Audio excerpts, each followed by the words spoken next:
이상학 목사님 아주 많이 뵙고 싶었습니다. 오늘 네, 이렇게 반갑습니다, 목사님. 네, 반갑습니다. 예, 오늘 이렇게 뵙게 되어 가지고 참 궁금한 게 참 많이 있습니다. 예, 오늘 말씀을 들었는데요. 생명 감수성이라고 하는 이와 같은 말씀을 들었습니다. 은혜롭게 잘 들었고요. 오늘의 그 말씀을 한 문장이나 네. 키워드로 다 이렇게 한번 요약을 해 주신다라고 하면은 네. 또 아울러서 오늘 본문을 선택하신 뭐 특별한 그런 그 이유가 있는지 이것까지 한번 말씀해 주시면 고맙겠습니다. 그 많은 사람들이 기독교 신앙을 의외로 그 인간 중심적 종교라고 얘기를 하는데 사실은 기독교 신앙은 굉장히 생명 중심적이고 친생명적이고 네. 성령의 역사는 인간 개인에게만 향하는 것이 아니고 하나님의 만드신 피조 세계 전체에 대한 민감성과 감수성을 회복하는 데 있는 것이다 라는 부분들을 얘기하고 싶었습니다. 이제 그런 면에서 사실 이제 기독교 신앙이 인간 중심적 신앙 내지 종교라고 주로 전거를 되는 것이 창세기 1장에 나오는 인간에 대한 문화 명령이잖아요. 네. 생육하고 번성하며 땅에 충만하라. 온 세상에 있는 바다의 물고기와 하늘의 새와 땅에 기는 짐승을 다스리라. 네. 이제 그 부분들에 대한 주회를 다시 해서 기독교 신앙이 가지고 있는 그 생명지향적이고 친생태적인 부분들을 좀 드러내고 싶었습니다. 네. 예. 그 우리가 너무나 잘 알고 있는 본문인데 네. 그 말씀을 새로운 관점에서 보시고 감수성을 우리에게 불러일으키신 말씀이 참 뜻깊었다고 생각을 합니다. 네, 우리 감사합니다. 그 목사님 네. 평소에 네. 이 환경 관련 설교를 좀 얼마나 하시는지 네. 아마 많이들 궁금해하실 것 같아요. 질문이 환경 관련 설교를 좀 더 해야 된다라는 질문으로 떠오르네. 사실 말씀드리면 이제 환경주일에 네. 한 번 혹은 시리즈로 할 때는 연결되어서 2번까지 정도 하고요. 평소에 설교를 할 때 가끔씩 이 주제를 슬쩍슬쩍 끼워 넣어서 성도들에게 환기시키는 그런 정도로 하고 있습니다. 예. 그래도 1년에 한 2번 정도 하신다는 말씀을 들으니까 예. 1년에 한 번 하기도 힘들어하는 그런 그 교회나 목사님들에게는 좀 도전이 되리라 이렇게 생각을 합니다. 이제 다음 질문으로 좀 한번 넘어가 보고 싶은데요. 한국 교회 교인들에게 성경 말씀은 뭐 절대적이죠. 네. 아주 굉장히 절대적인데 오늘 그 긴박한 위기 상황 속에서 과연 이 성경 말씀이 네. 우리의 그러한 그 현실을 바라보고 해석해내고 또 거기에서 실천 활동들을 해나가는 충분한 그러한 그 지침, 뭐 이를테면은 텍스트가 될 수 있다고 생각을 하시는지. 네. 네. 결론적으로 바로 말씀을 드리면 저는 한국 교회 성도들은 슬로건으로는 성경 중심적 신앙이어야 된다 얘기를 하지만 네. 실질적으로는 대단히 성경 중심에서 떨어져 있다고 봅니다. 예. 굉장히 자기의 선의에 입각해서 이념지향적이고 또 문화 성향에 대한 그 코드와 그런 그 기호에 따라서 성경을 취사 선택해서 이해하고 있다. 네. 그런 면에서는 한국 개신교는 안타깝게도 성경 중심적 신앙이라고 구호는 가지고 있지만 네. 성경 66권 전체의 스펙트럼을 다 포괄하고 있지 못하다고 봅니다. 아주 굉장히 예리하게 지금 말씀을 해 주신다고 생각을 하는데 성경을 앞세우지만은 네. 성경이 일러주고 있는 근본적인 그런 그 신앙하고는 좀 많이 괴리가 있는 네. 그런 현실을 말씀해 주시는 것 같습니다. 현장에 있는 그런 그 목회자들의 고민이기도 한데 네. 우리 이상학 목사님께서는 이 환경 문제에 대해서 설교하실 때 네. 설교의 그런 그 내용이 이를테면은 환경 실천 활동 구체적인 이 실천 활동들에 좀 초점을 맞추고 하시는지 네. 아니면은 신앙생활의 그 근원적인 문제를 좀 더 접근하고 네. 공감하는 거에 더 많은 비중을 두시는지 네. 좀 궁금하군요. 예. 사실 이제 전자가 많이 돼야지 되는데요. 네. 아무래도 이제 제가 조직 신학을 하고 또 교리학적인 접근을 하다 보니까 네. 이제 그런 면에서는 성경 자체가 가지고 있는 텍스트 속에서 이제 이런 뭐 환경 문제나 이런 부분들이 어떻게 연결되는지 후자 쪽에 좀 더 많이 비중을 두고 얘기를 하고 있는 것 같아요. 예, 예. 이 목사님 말씀을 들으면서 저는 저도 이제 뭐 현장 목회자로서 저는 이제 그 한 3, 4년 예. 이렇게 꾸준히 환경 실천 활동들을 교회에서 우리 산림 유미호 센터장하고 예. 또 뭐 감리교회의 이제 환경 그 단체들하고 활동들을 좀 해왔는데 예. 안 바뀌더라고요. 안 바뀐다라기보다는 네. 신앙적으로 근원적인 접근을 좀 못하고 네. 또 행사하는가 보다. 네. 또 뭐 프로그램 하는가 보다. 이런 그 고민이 좀 많았어요. 네. 그래서 저도 한 4년 전부터 음. 성서적으로 우리의 신앙을 이 환경 문제에 대해서 아주 좀 철저하게 접근해 보자. 예. 뭐 이렇게 이제 접근을 하고 있는데 네. 오히려 좀 더 좋은 효과가 있는 것 같습니다. 예, 예, 예, 예. 그러시군요. 그 환경 위기 의식이 우리 세문안교회 성도님들은 좀 어느 정도 갖고 있다고 생각을 하시는지요? 예. 그리고 아울러서 네. 그 환경 위기 의식을 더 이렇게 크게 확산하는 공감대를 더 확장해 나가는데 좀 어떻게 좀 힘을 쏟고 계시는지 예. 좀 궁금해서 여쭙습니다. 예. 그 세문안교회 안에서 환경 의식은 사실은 뭐 이렇게 저변화돼 있거나 이렇게 보편화돼 있는 것은 아니고요. 예. 아주 세문안교회 안에는 적극적이고 열정적으로 활동하고 있는 소수의 환경 뭐라 그럴까요? 운동가라고 예, 할까? 예, 예. 그러니까 환경 신앙을 실천하는 분들이 계세요. 네.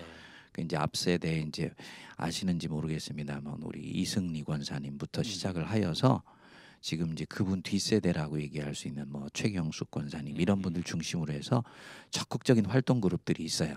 그래서 이분들은 뭐 교회가 어떻게 하든 상관없이 계속 당신들이 하실 일들을 하세요.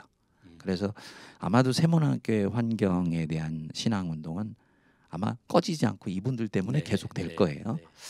근데 이제 다만 안타까운 것은 뭐 우리 목사님도 동의하시겠지만 이 환경과 생태에 대한 인식들이 상당히 이념지향적인 부분으로 인식되어 왔잖아요. 네, 그 진영 네. 진영 논리 속에 포획되어 있어서 음. 자유롭지 못했었지요. 네, 네.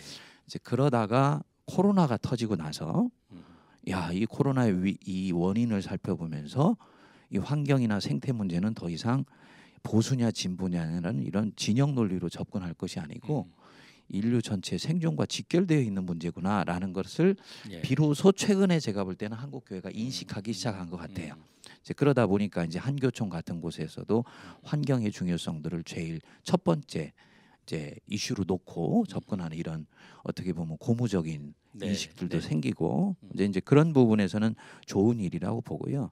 제가 볼 때는 그럼에도 불구하고 여전히 이 환경은 어떻게 보면 우리 피부에 와닿지 않을 뿐만 아니고 우리가 가지고 있는 이 삶의 방식과는 다른 대안적인 삶의 방식을 궁극적으로 요청하는 부분 아닙니까? 네, 네. 그러니까 사실은 환경 운동이 완성되려면 생태적 삶이 정착돼야 되잖아요. 네. 그렇죠? 소비지향적 삶이 아니고 생태적 삶이 정착돼야 되는데 이것은 삶의 방식을 바꾸는 부분은 마지막에 인식이 바뀌었을 때 나타나는 부분이기 때문에 많은 노력을 기울여야 된다고 보고요. 그러기 위해서는 뭐 계속 알리고 또 설교하고 각성시키고 네. 계속적으로 두드리는 방법 외에는 저는 없다라고 생각을 합니다.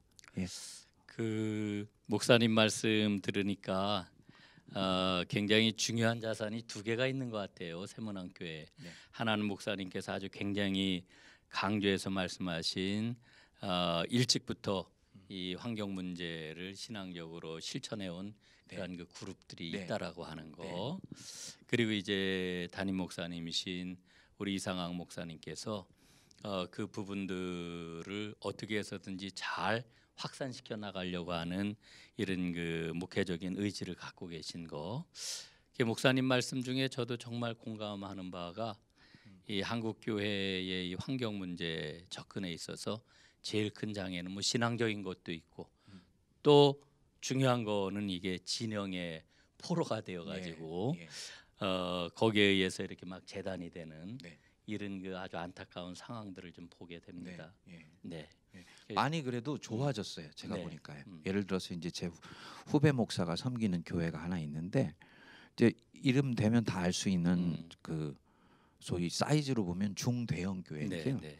아주 보수적인 교회예요. 음. 이북에서 온 분들이 대단히 많고, 네. 그럼 자기는 이제 시각이 그 공산주의에 대한 아픔을 겪었기 때문에 아무래도 보수적인 색깔이 강하죠. 그렇죠. 근데 이 교회에서 1년 동안을 환경과 관련된 지속적인 캠페인을 했는데 교회학교에서부터 시작하여서 어른들이 굉장히 적극적으로 참여를 했어요.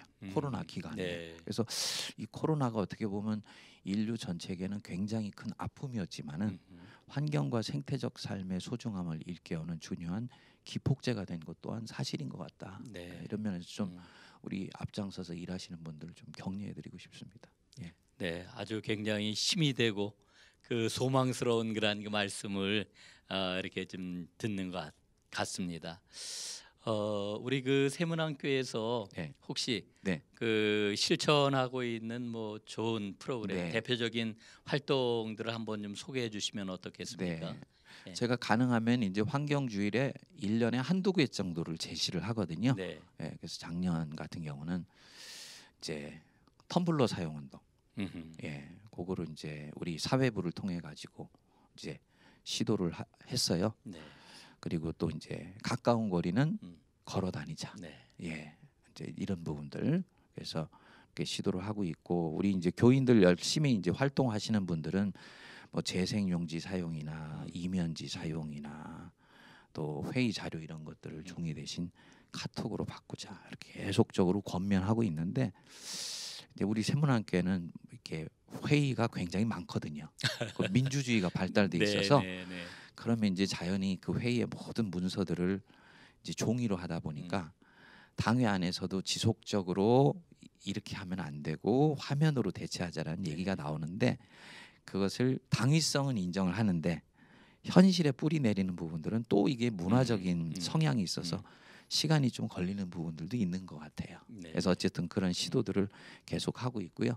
그다음에 아나바다 운동은 꽤 오래 진행을 했죠. 네. 그래서 아예 저 우리 광화문 빌딩 지하에는 아예 그 아나바다 센터가 있어서 예, 이렇게 재활용 용품들을 적극적으로 가져오고 그리고 나눠 쓰고 또 바꿔 쓰는 이런 부분들은 굉장히 좋은 면에서 정착이 되어 있는 이제 그런 상황입니다.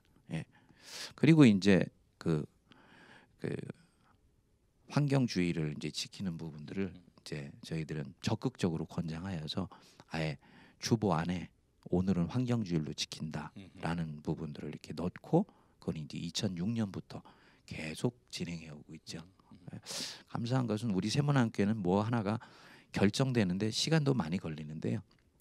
한번 결정하면 끝까지 가요. 네. 예, 그래서 아마도 이 환경주의를 지키고 그때는 적어도 환경에 대한 소중함을 교인들 전체가 인식하는 것은 예수님 오시기까지 계속하지 않을까라는 생각. 이 한 번 결정하면은 끝까지 간다라고 하는 이 말씀이 네. 아주 굉장히 좀 중요한 것 같습니다. 네. 이게 목회를 해 보면은 또 교회마다 네. 결정을 했지만 또 흐지부지되고 그렇죠. 이런 경우가 예. 많은데 네.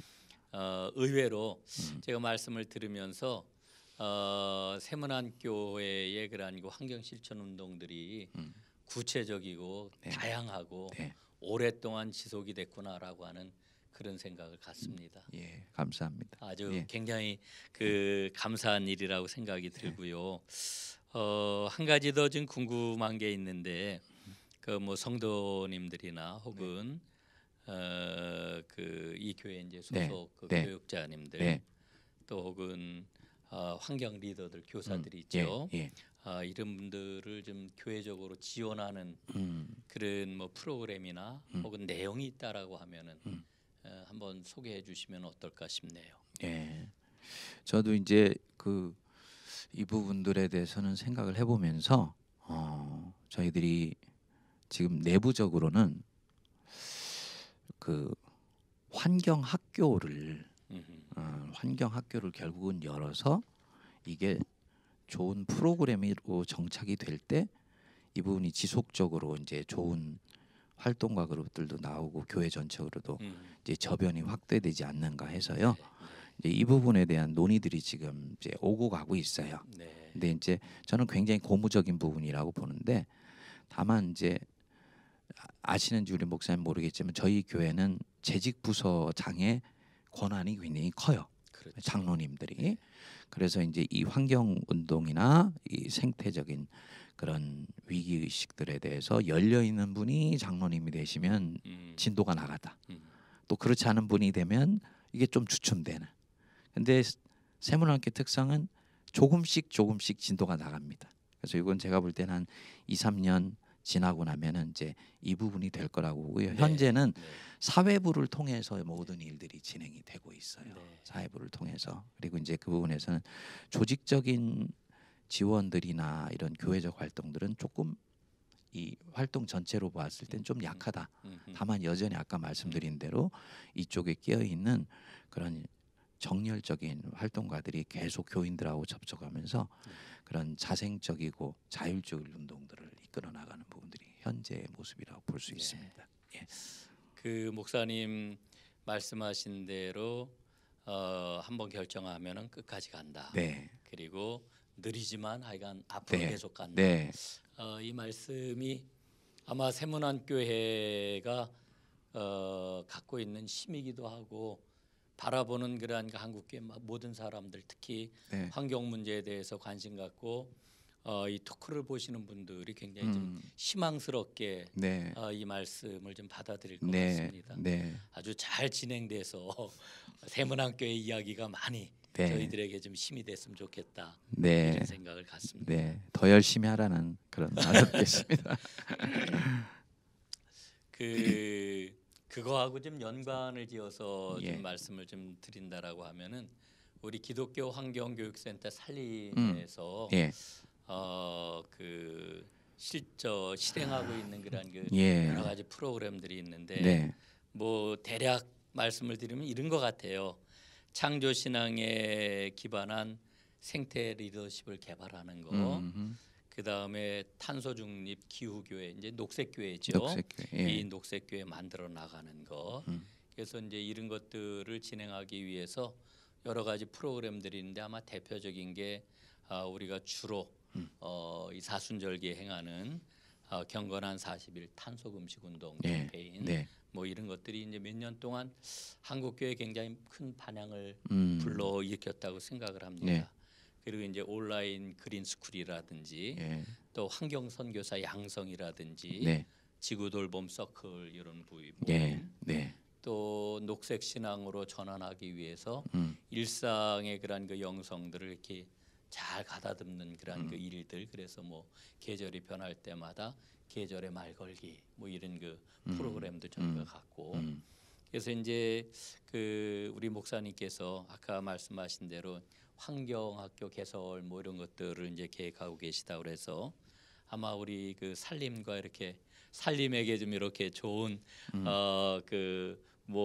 필요한 것이 있으면 말씀 주시면은 네. 뭐 적극적으로 저희들이 잘 도울 수 있지 않을까 예. 네, 예. 이런 생각도 예. 갖습니다. 교육 내용이나 커리큘럼 같은 네, 것들 예. 참고할 수 있도록 네, 예. 그렇게 말씀하시는 거죠. 예. 그 제가 되게 깨알같이 살림 좀 조금 소개며 자랑을 한 것 같습니다. 한 가지 더 이렇게 좀 목사님의 말씀을 좀 듣고 싶은 게 있는데요. 네. 최근 들어가지고 네. 이 기후 위기와 기후 재난이 이제 네. 현실화되면서 네. 이 문제가 이제 전 지구적인 문제인데 네. 그 중에서도 특별히 네. 이 기후 재난으로 인해 가지고 더 많은 어려움을 겪는 지역과 국가들이 참 눈에 띄게 많아지고 있는 것을 그렇죠. 발견을 합니다. 예. 그래서 그 부분에 대해서 지금 일각에서는 뭐 저도 굉장히 큰 관심을 갖고 준비를 하고 있는데 네. 이 환경 문제가 국내 문제일 뿐만 아니라 네. 한국 교회의 새로운 그런 그 선교 과제로 대두될 수 있지 않겠는가. 네. 이런 생각을 한번 해봅니다. 네. 그래서 혹시 목사님이나 우리 그 세문안교에서 네. 이런 문제에 대해서는 좀 어떻게 생각을 하시는지 네. 궁금해서 여쭙습니다. 환경을 선교의 영역으로 인식하는 자체가 제가 볼 때는 발상의 전환을 요청하는 것 같아요. 네. 그러니까 선교하면은 사람을 대상으로 하는 것이다라고 생각을 해왔는데 그것이 아니고 하나님의 주신 생명권을 박탈당하고 고통하는 모든 사람들 내지 모든 세계를 대상으로 하는 것이 곧 선교이다라는 이 발상 자체가 굉장히 그 새로운 발상이고 또 이게 눈을 열어야지 되는 발상이잖아요. 제가 생각할 때는 이제 오늘 목사님 질문을 하셨을 때 아마 제가 우리 아프리카에 갔다 왔던 권사님 얘기를 듣지 않았다면 그 얘기가 이 질문이 무슨 의미인지 제가 잘 몰랐을 거예요. 근데 우리 권사님 한 분이 이번에 이제 아프리카에 선교 여행을 다녀오셨는데 이 권사님은 사실은 환경 의식이나 이런 게 없었던 거예요.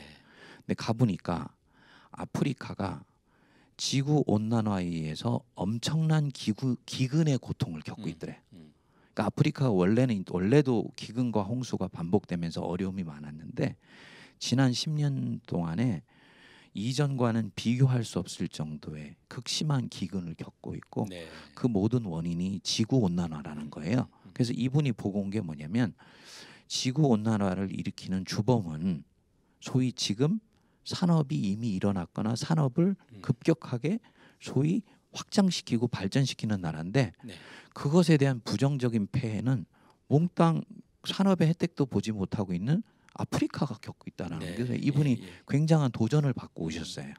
그러니까 이제 그런 부분들을 속에서 봤을 때는 좀 더 제가 볼 때는 왜 이게 문제가 되는지에 대해서 왜 우리가 이렇게 하는 부분들이 우리에게 심각한 폐해를 주는지에 대해서 좀 더 현상학적이면서도 정밀하고 사람들의 이 가슴을 울릴 수 있는 그런 알림의 작업들이 여전히 필요하다. 그걸 좀 더 강조를 이제 드리고 싶고요. 이제 그런 부분이 된다면은 제가 볼 때는 깨 있는 그리스도인은 여기에 함께 할 수 있을 것이라고. 이 정도에서 제가 말씀을 이 부분을 드릴 수 있을 것 같습니다. 아마 굉장히 저는 그 선교의 지평을 넓혀 가는데 중요한 그런 그 포인트를 좀 짚어주셨다 이런 그 생각이 좀 듭니다.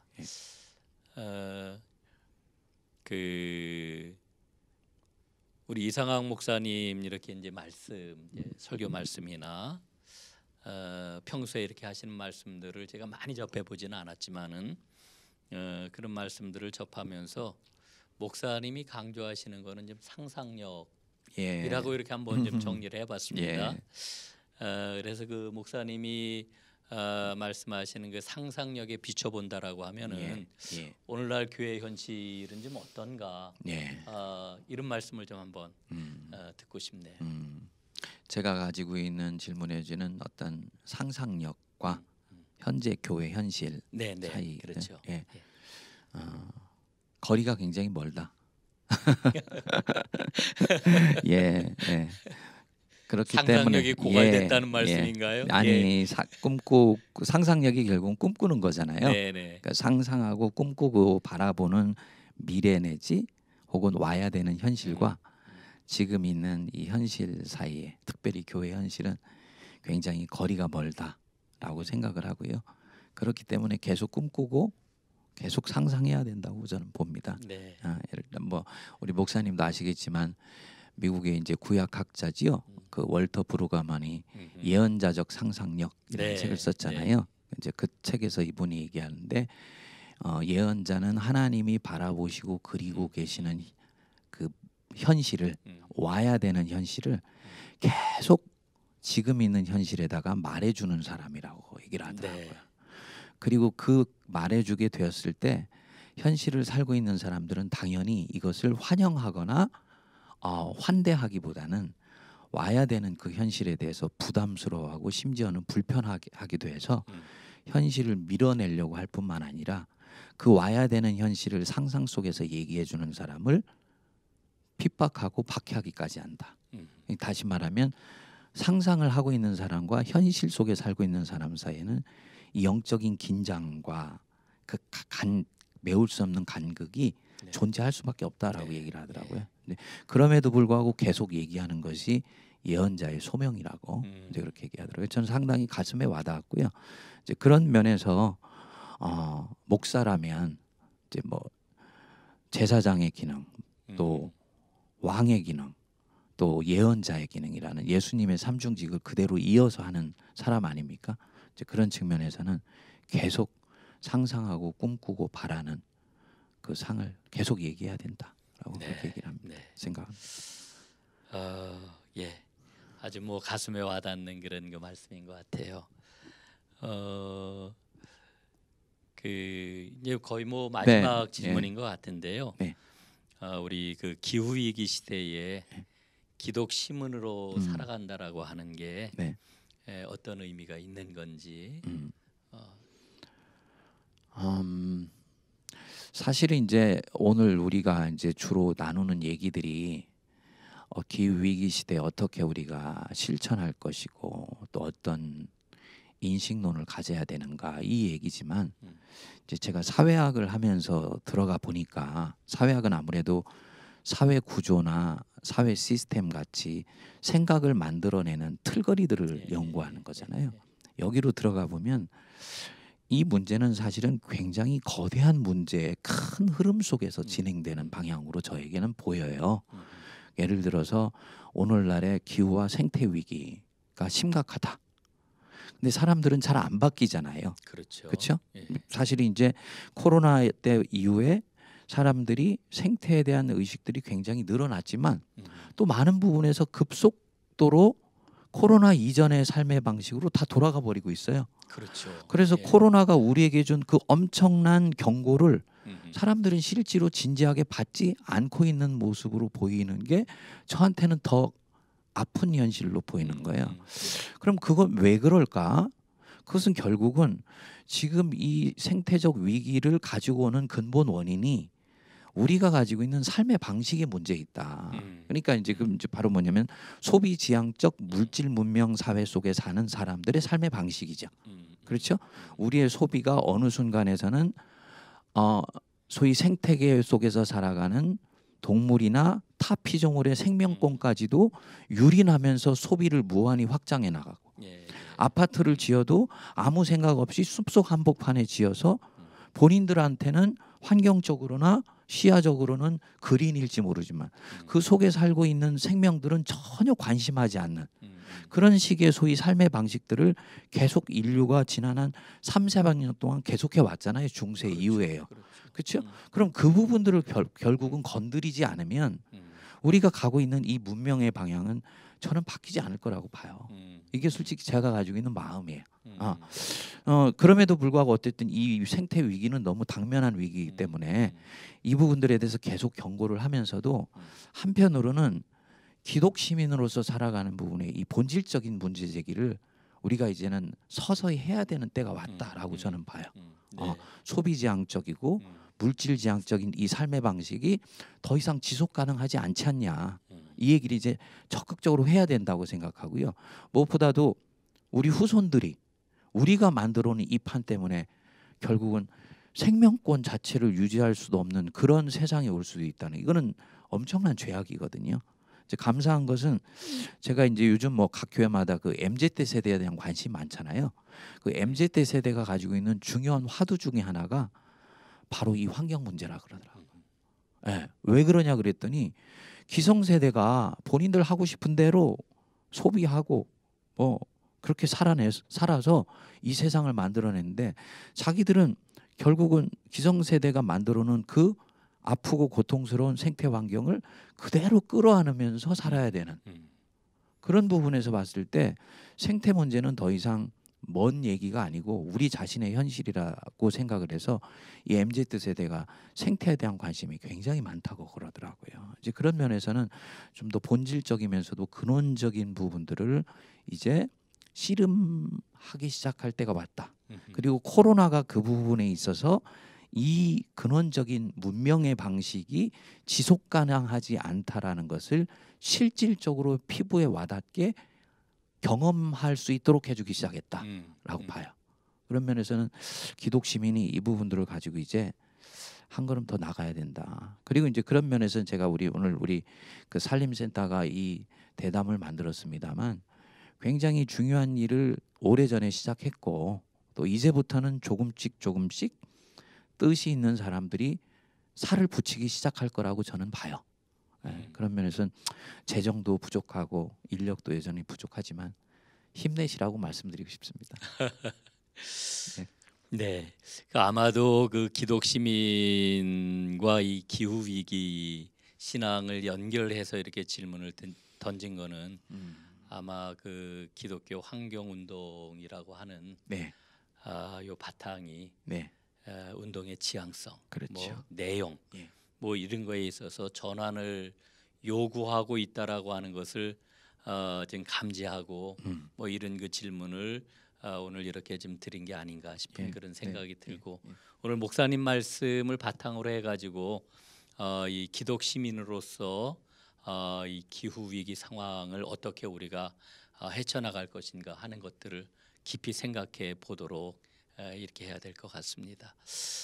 목사님께 그 마지막으로 네, 개교에서 혹은 목회 현장에서 이 환경 문제를 가지고 씨름하는 실천하기 위해서 씨름하는 그런 목사님들 혹은 성도님들에게 용기를 주시는 말씀 한마디 해주시면 좋겠습니다. 제가 방금 드린 말씀 반복하는 것 같아요. 네, 이때까지는 소수가 마치 예언자처럼 그렇게 와야 되는 미래, 이대로 가서는 안 되는 미래에 대해서 계속 외롭게 광야에서 얘기해 왔다면 이제 코로나를 통해서 더 이상 그 목소리는 광야에 홀로 던져지는 메시지가 아니게 됐다는 거. 여전히 힘들고 어려운 싸움이 기다리고 있지만 이제는 코로나가 지금 가는 이 문명이 지속까지는 가능하지 않다라는 걸 일깨워 주었기 때문에 이제는 조금씩 깨어 있는 사람들이 붙지 않을까라고 네. 생각을 하거든요. 그런 면에서 재정도 여전히 힘들고 아직은 탄탄한 인력이 되어 있지도 않은 부분들이지만 앞장서 일하셨던 분들이 계속 하시면 하나님이 선한 열매 주실 수 있다고 확신합니다. 예.